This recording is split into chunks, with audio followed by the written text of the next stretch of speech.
Okay, it's just turned 1 o'clock. I'm probably going to get a couple more people coming in, but um, for now we shall see how we get on. So, let me just get everything up. Here we go. So, thanks everyone for coming for today's session. My name is Alice. If you haven't met me before, um, I am the training and events manager here at Tobii Dynavox. And I'm going to talk to you about some updates in TD Snap. We've had some nice new features included. And so we just wanted to have a little session whereby we introduce you to each of those so that you know about all the latest, really. Um, so a couple of things before we get started. I am recording the session, so I will send it out to you following the end of the session. So it'll be either later on today or tomorrow. And we'll send that out to everyone so that you've got a copy of it. Um, if you have any questions as I go along, please feel free to use the chat window and I'll be able to answer those. If not, we should hopefully have some time at the end of today. So my plan is to demonstrate most of these features live. And because I've been stung by this in the past with technical issues, I have pre-recorded some videos of each of the features as well. So if we do get stuck, I can just show you those videos. Hopefully we won't. But I've been stung before, so I'm not going to let that happen.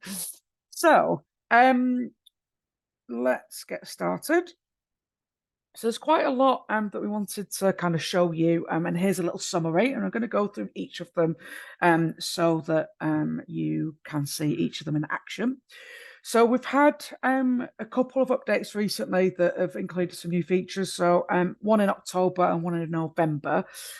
So the one in October brought us a new auditory touch access method.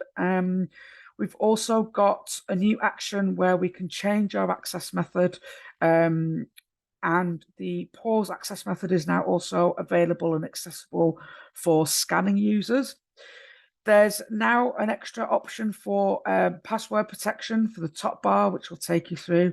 We can also adjust the pitch in voices, which I think is going to be quite a useful one. There's also some new features to changing colors for our navigation buttons and link visualizations. And for those supporting eye gaze users, you can now launch IFX2 directly from TD Snap as well. And then just last week or earlier this week, I believe, no, it was last week, we updated it to version 1.30. And so within this update, we've now got a bilingual Spanish-English version of the Multiplan page set. We've got a new alphabet sorting tool. We are now supporting the iPad OS 17 personal voice. We've got some more border thickness options for our buttons. And I think most excitingly is we've added over 13,000 new symbols, including some new high contrast symbols. So that's where I'm going to start with you today, is to show you some of the symbols that we've added. And then I'm going to jump into the software and show you some of the other bits and bobs. So for those of you that have been using PCS symbols for a while, you'll know that we had a set or have a set of high contrast symbols.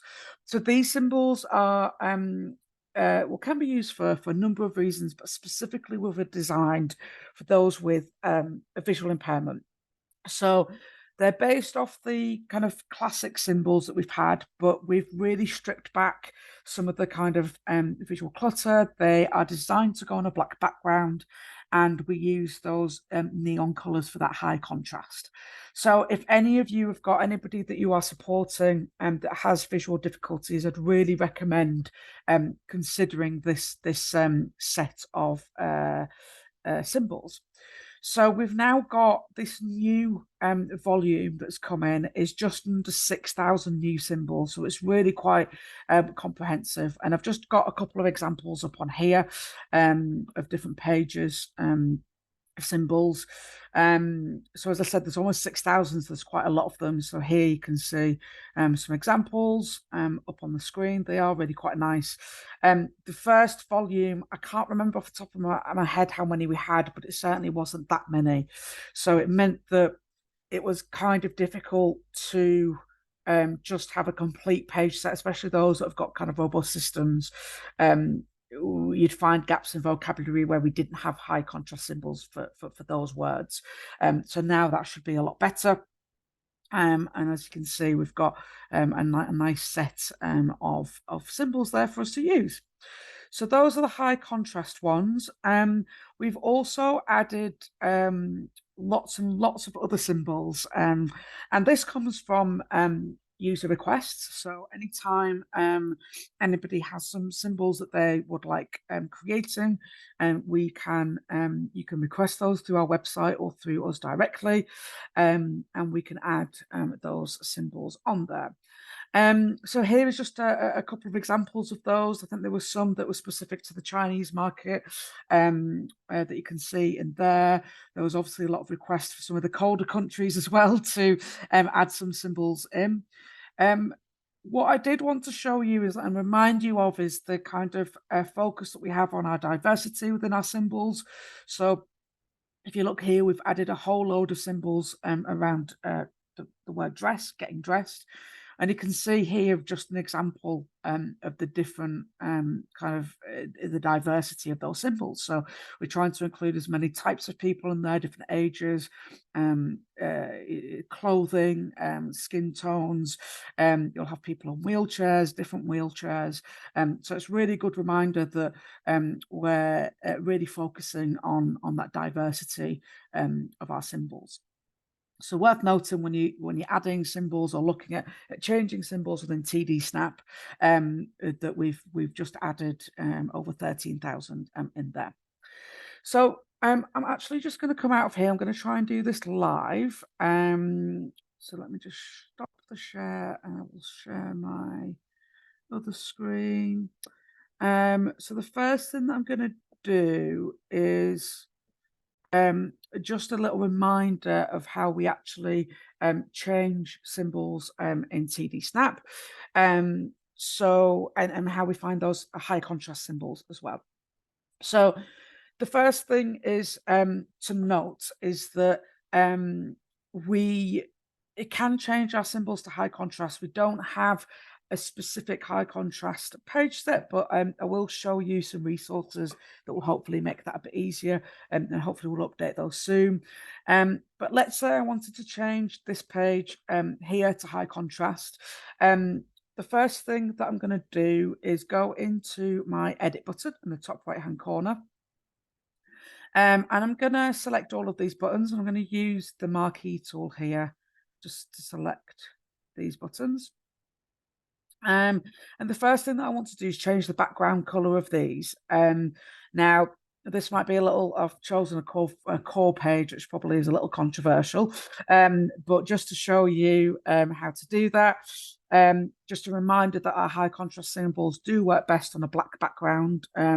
So here I can come to Style in the button, click on Button Background, and I could change these to black. Now my font's disappeared because my font was also black. So I'm going to come back, scroll down and change my button label. And I'll change that to white. So now that has popped out so that I can see that now. Now I'm going to change these symbols to high contrast. So I'm going to go button and by button.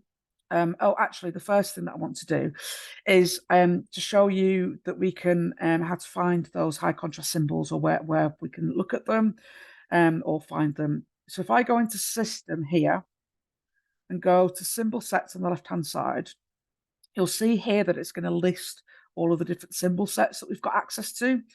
And what we can actually do is we can change the priority of these symbol sets.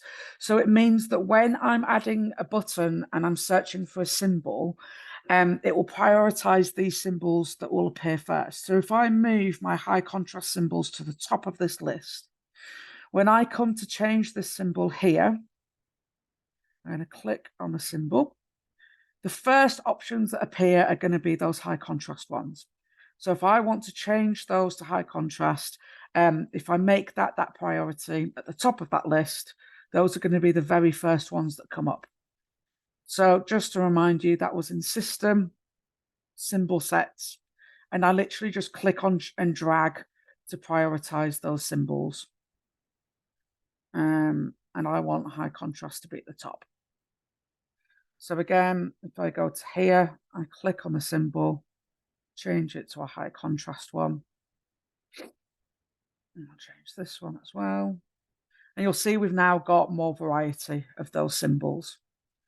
And let's try you. And so on and so forth. Now, it is quite a manual process if you're wanting to change an existing page set that we've got into high contrast. But what I did want to show you is, I'm going to have to stop this again because let's just share the screen. That'll be better. If I go down here, just. What I wanted to show you was we do have a resource called PageSet Central. Let me just come onto here. So PageSet Central is basically a place where people can upload different page sets that they've created for Tobii Dynavox products. I will send you out the link to this in the follow-up email, but basically, there are people that have created some page sets that are high contrast symbols. So it might be worth you going to have a look at those first before you create your own, if that's something you're interested in. So just to show you how to find this, the first thing that I'm going to do is I'm just going to filter some of this down. So I want to just search TD Snap pages. And I want to search just ones that have been created in English. And you'll see there's almost 500. But if I type high contrast up here, you'll see that there are a number that have been, it would help if I could spell it. Here we go. There are a number, so we've got about 30 that have been created. And if I scroll through, I can see someone's made Multiplan page set in high contrast. If I scroll through down, CEMAC have made a simple 2x2 core word one. So if I click on that, and I want to check it out, what I can do is I can download this and then I can import it into my TD Snap, and I can either use it as it is or edit it.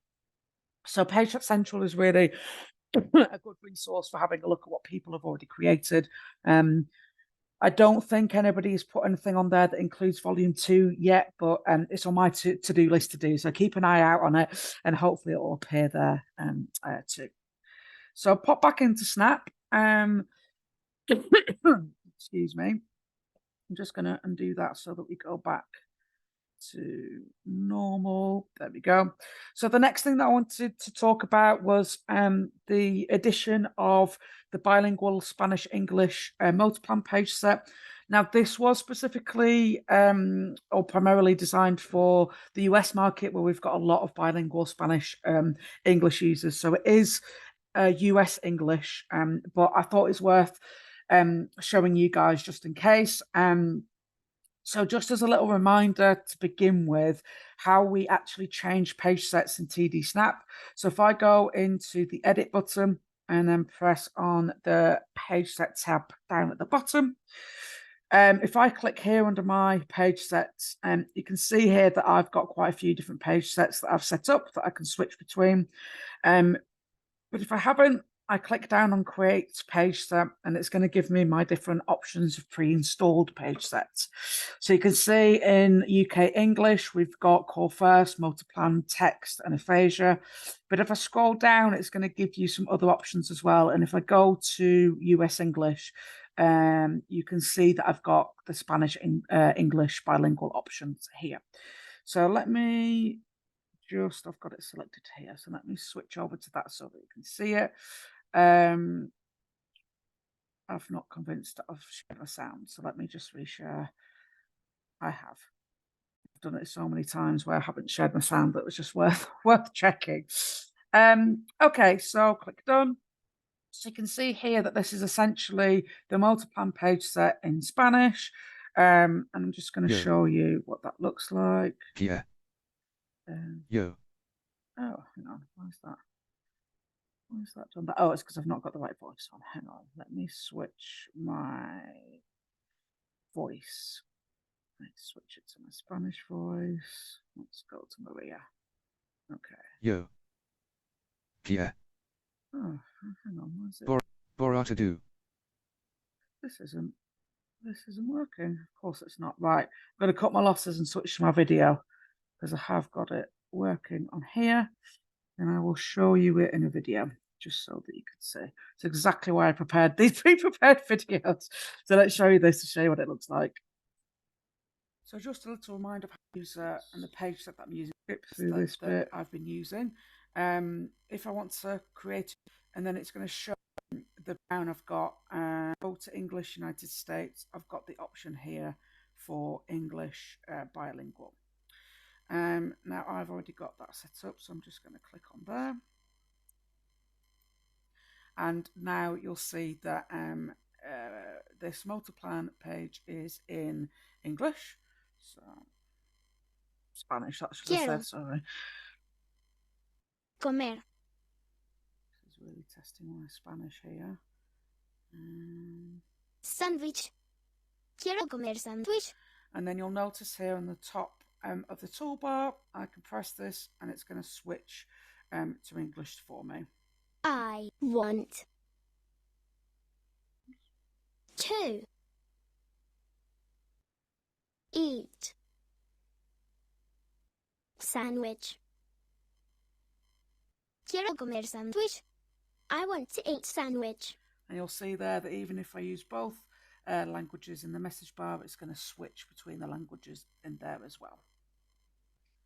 Okay, so hopefully that might be useful for some of you if you ever come across somebody that needs that.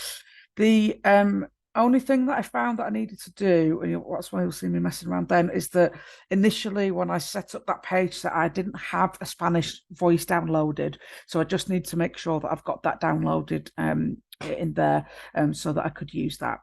Let's just go. That's not working at all, is it? Let's go to another page set. That's exactly why I did the pre-recording. Let's go down here. Okay, so actually I'm going to do it in Multiplan. The next thing that I want to show you is the addition of the alphabet sorting tool. So this is newer to the 1.30 version that's just been released, and it basically allows us to quickly sort a page alphabetically. So if I'm just going to use this example. I think I got my access method on something funny. Not okay, no, I haven't. There we go. That's why that wasn't working, because I've got auditory touch on. Okay, reset. So if I go into food and drink, let's go to fruit. That's quite a nice one. And we know in Multiplan that we've actually placed these in order of kind of high frequency, so that we're really supporting that Multiplan. But there might be cases either in other page sets or here where we do actually want to sort something alphabetically, because it's going to be easier for our user to navigate. So again, I'm going to go into the edit button, and I actually just want to highlight these buttons so that I can sort them. So I'm just going to use the marquee tool here, and then I'll just add these ones in as well. So I've got all of my fruit highlighted, and you'll notice on the right-hand side, the second from bottom, we've got this new little icon, and this is the alphabet sorting tool. So if I click on this, it's basically just going to alphabetize those for me. So it's a small feature, but could be really useful for some people. So it's worth knowing about. And as I said, it's once you're in edit mode, it's down here in that right-hand side toolbar. And all you need to do is just highlight whatever it is that you want to alphabetize. Yeah, and that will do that for you. Okay. So I'm just keeping on top of my list here. The next one that I wanted to talk about, unfortunately, I can't demonstrate because I've had a couple of issues, but I will get a video up of this and send it to you in the follow-up. But with the announce of Apple releasing the iOS 17 that now includes the ability to create a free personal voice via Apple products. Really exciting. Opens up the world for a lot of our users. We have now made it accessible within TD Snap. So if somebody is using their personal voice and they want to include it in their TD Snap, then they can do that. And it is basically under user and voice settings. But as I said, I'm on my laptop at the moment and I was trying to pre-record it for you, but I had a bit of a nightmare. But just a reminder that personal voice works on not all products. So I'm just going to get up the list so that I don't tell you wrong. But it is iPhone 12 and later. And it is, let me just put that up. We've got the list here somewhere. Apologies. So iPhone 12 or later, the iPad Air 5th generation, and then the iPad Pro 12-inch and 12.9-inch. So if you've got just a iPad 10-inch, it's not compatible with that yet. Whether they plan to change that, I'm not sure. So you can get iOS 17 on those iPads, but it doesn't support personal voice. So it's just worth noting for that.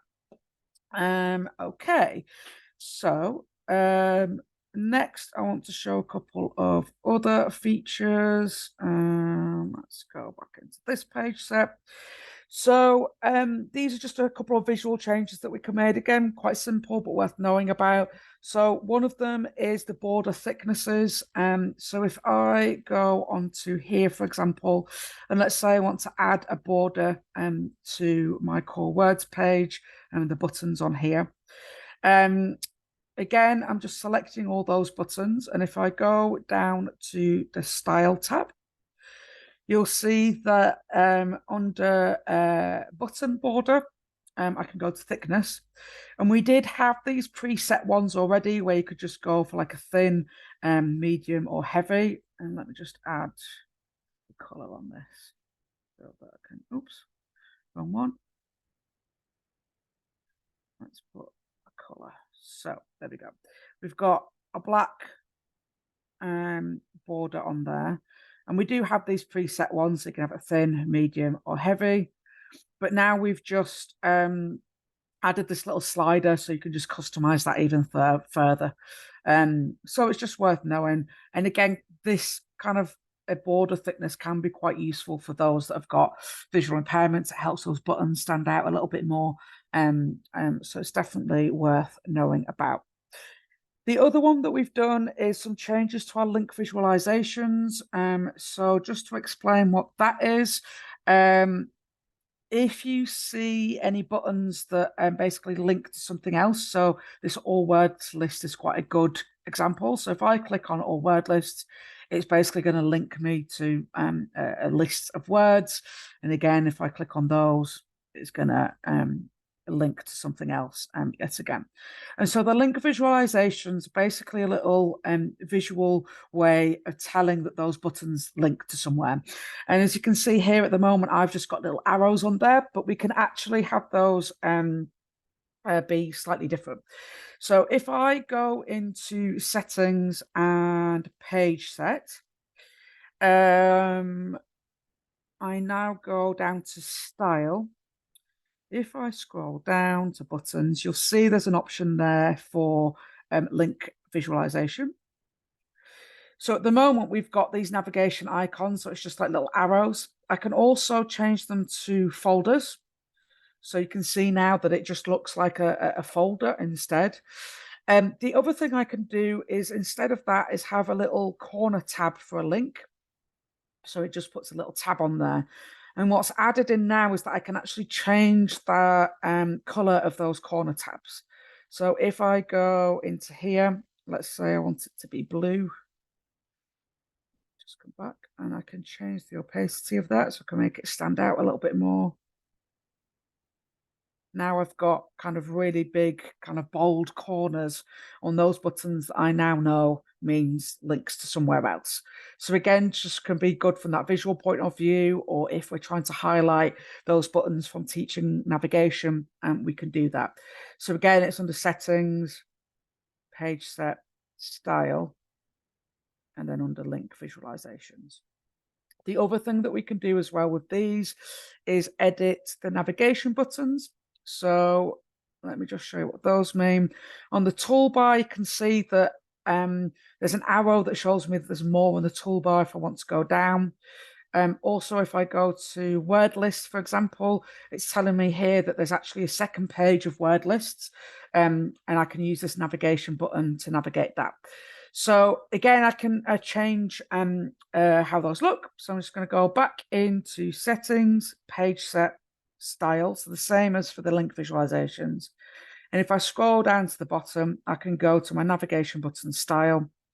This at the moment has just got a default, but if I turn that default off, I can now come and adjust that. So again, let's say I want to make it quite high contrast. I can change the background color. I can put a border on there. Let's make that mint. I can change the color of the arrows. So let's say we want that as well. And I can change the border thickness as well. So again, it's just a way of customizing and make those stand out again. And as I said before, you know, for visual impairments, that's a really useful one to have as well. Okay, next is the voice pitch. So I actually think it's quite a good one. So the example that I give with this that it could be really useful for is just to again personalize that voice a little bit more, so for people to kind of bring a little bit more identity to themselves.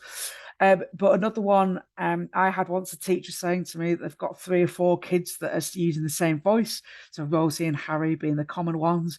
And actually, by being able to change things like rate and pitch, you can actually differentiate between them a little bit.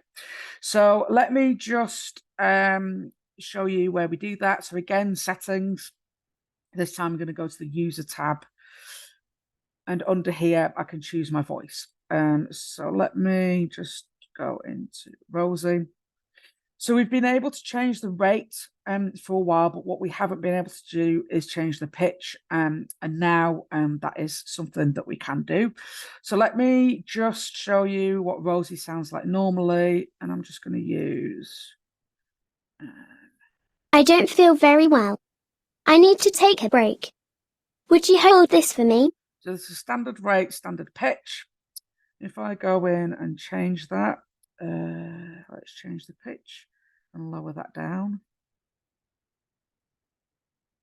That's a bit extreme. And then again, show you that. I'm hungry. I don't feel very well. Would you hold this for me? So you can see straight away how that makes quite a big difference. So that's if I've lowered the pitch, and then obviously I can increase it as well. This is a little bit more extreme, but I can see a lot of kids enjoying this, actually, having a high-pitched voice. I need to take a break. Would you pick that up for me? Would you hold this for me? I personally find the lower pitch a little bit easier to listen to, but again, that's going to be down to personal preference. So a really good one to be able to adjust, really. So it's worth exploring that a little bit if you need to. So again, it's under user and voice. The next thing that I want to talk about is some of the password protections that we've got on here. So on the top bar, we've got a couple of different features. So obviously the edit button that we go to, syncing, the search, and some navigation buttons here.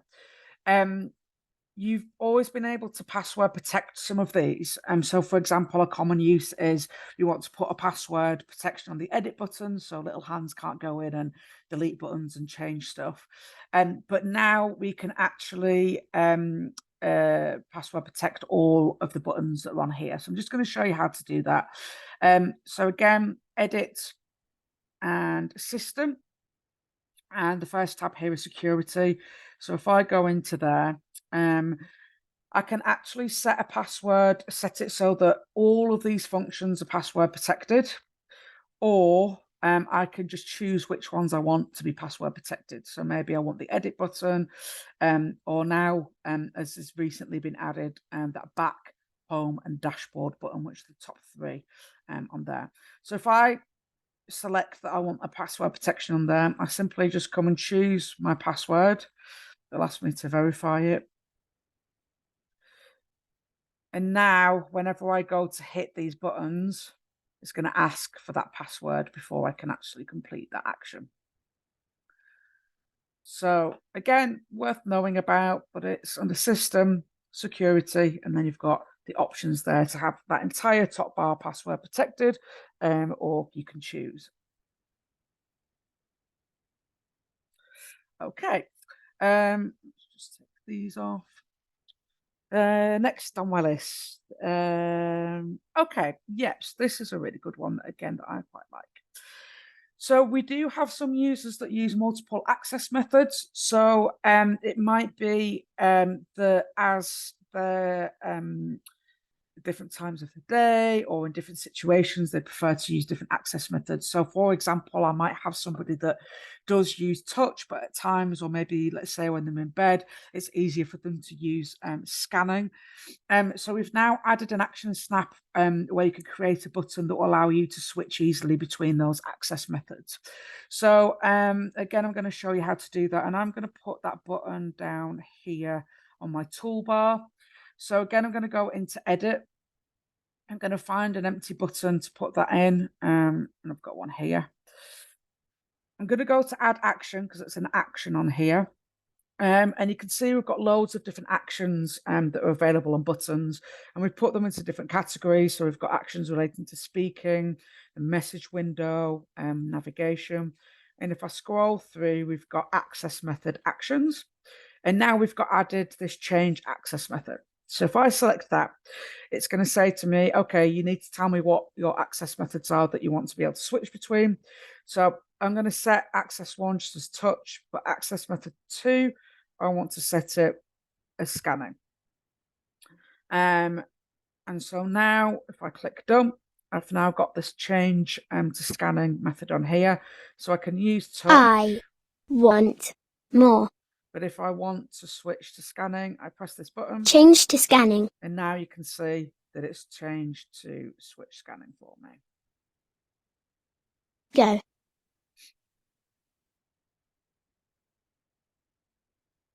And I can, of More. course, change my kind of settings for switch scanning in the settings as well. Another thing that I wanted to highlight while we're here is that we had the pause access method button for eye gaze, but it wasn't accessible in scanning, but it actually is now. So let me show you that. So if I'm scanning, but I want this auto scan to pause, I can come in, pause that. Next time I hit my switch, it's just going to unpause that and start it again for me. So again, just a useful one to change to touch. Okay, we are almost there. 2 more to talk about. This one is specific to eye gaze users.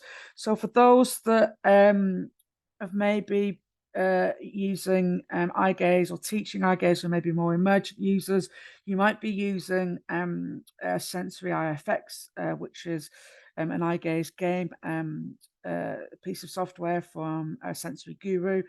And we've basically added that in as an option to launch directly from TD Snap. So if you've got a user that you want to do some communication but switch in and out of between that and accessing eye gaze games, you can do that directly. So we do that by going to the dashboard, and then on the dashboard you'll see there's an option here where I can launch applications, and I can already launch a couple of apps here. But now I can do Sensory IFX 2 directly from here. So again, I'm just going to go into edit button. I'm going to create a new button, and I'm going to add an action. And again, I'm just going to scroll through. I can see that I've actually favorited launch an application, so it's right at the top. And here you can see all the different apps that I can launch directly from within TD Snap. but now we've got Sensory IFX2 has been added in there. So that if I'm supporting somebody using eye gaze via Windows, they can come in and they can launch that directly. And you could put it on the toolbar if you wanted easier accessibility rather than through the dashboard there. So last one that I want to talk about. So this was actually introduced in the update that we had in October, and this is introducing a new access method called Auditory Touch. So Auditory Touch, for those of you that are familiar with adding auditory cues, in particular with like switch scanning, it's a very similar tool basically. So if I go into edit mode, user, and access method, and if I click on the access methods here, you can see that we've got Auditory Touch now as an additional access method. So I'm just gonna go into that and show you what that looks like. So if I just go down here, so I'm actually using touch. I've got a touch screen on my laptop. So what this will do is allow users, in particular those I would say that have got visual impairments, to be able to locate the buttons that they're searching for. It'll provide an auditory cue for them. And what this does is you'll hear that I've got two voices set. George, the guy's voice, will be my auditory cue, and then Rosie is my spoken voice. And as I'm pressing, just tapping on buttons, I'm getting the auditory cues of what these buttons are, but it's not selecting those and putting them in my message window. If I do want to do that, I've got a hold selected so that once I found the button that I do want, if I press and hold it, it will now select it, put it in that message window, and use my voice. So if I was to create, so I'm looking for words. It's giving that auditory cue. When I find it, I select it. Like, want, stop, go, more, speak. I want more. So I think a really nice addition really to our access methods within Snap. Of course, if I go into user and access method, you'll see that there are options that I can change. So I can change my hold time for making those selections. I can connect multiple taps. I can put a delay between sections. I can change that highlight color. So I had it as blue, but I can change that if I want to. I can change my audio feedback voice. I've got George, but we can change that. So it's really worth having a little bit of explore again, especially if we're working with our students that maybe need those auditory cues in order to help them find the buttons that they're looking for. So that is everything that I wanted to cover today. I know it's quite a lot, but I really do think that there's some great updates there that I wanted to let you know about, basically, because I think it's worth knowing everything that TD Snap can offer, and it's continuing to develop. So it's always worth keeping up to date with that. If anybody has any questions, please feel free to either put them in the chat or just unmute your microphone. If not, thank you so much for joining. I will send the follow-up, which you will have a link to this recording so that you can watch it back or share it with anybody that you think would be interested. So yeah, I'll hold on a bit more if anybody's got any questions, but if not, thank you so much for attending, and hopefully we'll see you again soon.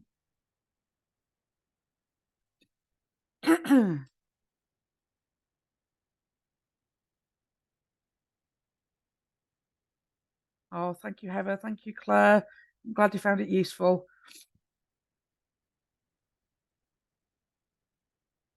Oh, thanks, Rosie. Thanks so much for joining.